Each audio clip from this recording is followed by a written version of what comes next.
Have you ever wondered why some email campaigns bring in just massive revenue while others quietly die in the spam folder? It's literally $1 million question. Most people out there treat email marketing like a giant megaphone, just shouting the exact same message to everyone on their list. But advanced email marketing, well, it isn't about shouting at all. It's about precision. This explainer is built on the advanced insights produced by Wakas Ahmet Shah, an educator and AI automation builder for startups based in Karachi, Pakistan. Drawing from years of hands-on experience, consulting with large-scale operators, and building these systems from the ground up, this curriculum is designed to give you the exact technical blueprints used in the real world. You're not just going to learn theory today, we're going to dive into how to build a fully automated revenue engine. Section 1. Categorize for high conversions. Stop sending generic blasts. Look, if you send the exact same promo email to a 15-year-old student and a 40-year-old executive, your campaign is basically doomed. To get those high conversions, you absolutely must segment your user base. And you want to get really specific here. First, think about demographics. You need to separate users by age, gender, or location, like keeping entirely different lists for Pakistan, the US, and Dubai.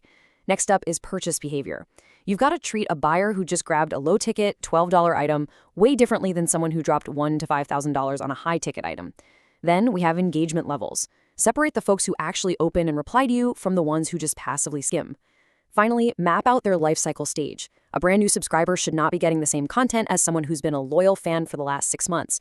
Categorizing your data like this, it's the absolute foundation of everything we're about to cover. Section 2. The Hormozy Content Framework. The psychology of selling via email. So once your audience is actually categorized, what on earth do you send them? If you're pitching a sale in every single email, your audience will tune out in a heartbeat. The strategy here is based entirely on providing immense value upfront and only asking for a sale maybe every third or fourth email. To pull this off, every high-converting email follows 5 key steps to build a real trust. Step 1 is the hook. You have to grab their attention instantly in a super crowded inbox. Step 2 is personalization, making them feel like this email was written exactly for their current situation. Step 3 is value. Give them something that genuinely helps them totally for free. Show them you're actually sincere. Step 4 is proof. Drop in a case study or some hard results to back up what you're saying. And finally, step 5 is the call to action, or CTA. Only after you've built all that trust do you ask them to take the next step, like booking a call or buying a product. Let's zoom in on that very first step for a second, the hook. Your subject line is, without a doubt, the most critical element for getting an email opened. And according to the data, the absolute sweet spot for a subject line is exactly 6 to 10 words. Any longer than that, and it just gets cut off on mobile screens. Any shorter, and it usually lacks context. It needs to be highly personalized and paired perfectly with your pre-header, those first 1 or 2 invisible lines of text that show up in the inbox preview. Because honestly, if those 6 to 10 words don't spark instant curiosity, the rest of your brilliant email is literally never going to be seen. Section 3. Essential automated sequences. The engines that run 24/7. All right, so you know how to write the emails now, but who actually has the time to send these out manually to thousands of people? That is exactly where automation steps in. By using tools like Brevo, you can set up campaigns that basically act as a 24/7 engine for your business. You build the whole shebang once, and it just works, nurturing leads and recovering lost revenue completely on autopilot. There are 3 non-negotiable sequences every modern business needs to have running. First is the welcome sequence. When someone signs up, they get a series of 6 or 7 emails spaced out over a few weeks. It introduces your brand, shares valuable stuff like videos or news, and then, eventually, it pitches your main offer. Next, for e-commerce folks, the abandoned cart sequence. If someone leaves an item behind, this 5 to 6 email series triggers automatically. It might offer a 10 or 20% discount, or maybe highlight low stock to create a bit of urgency. Finally, the post-purchase sequence. After someone actually buys, 5 or 6 emails go out to check on their progress, ask for a review, and maybe slide them a loyalty coupon for related products. Now, before you go load up a tool and start blasting out automated sequences, you need to hear this. There is a massive technical trap here that takes most people years to learn the hard way. Never, ever use your main business domain for bulk marketing. If your startup is at startup.com and you're sending thousands of marketing emails from that exact address, you are running a huge risk of getting blacklisted. And if that happens, your essential everyday business emails like password resets and client communications are going to go straight to the spam folder. So you always want to buy an alternative domain, something like startup.studio or startup.store, just to protect your primary brand's reputation. Section 4. Tracking vital health metrics.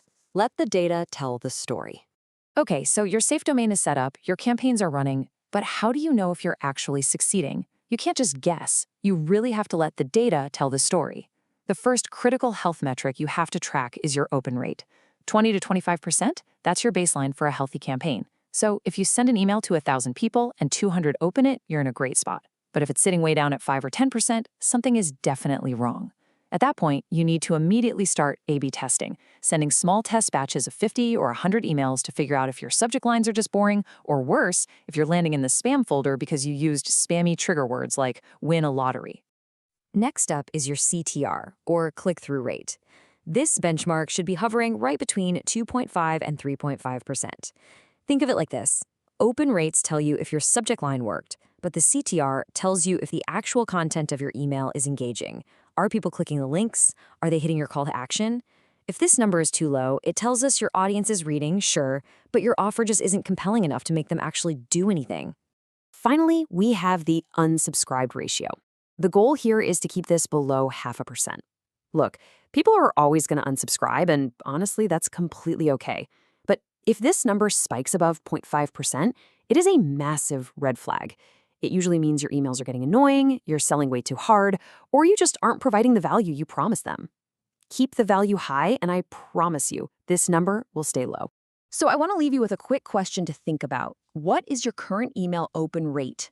If you don't know, or if you know it's sitting below that 20% baseline, it is absolutely time to stop sending generic blasts. Start building smart, segmented, and automated sequences instead. This is exactly how you stop being seen as a spammer and start driving real, tangible conversions. If you're ready to master your business automation and learn the actual systems working in the market right now, make sure to subscribe. Thank you so much for joining this explainer, and we'll catch you in the next one.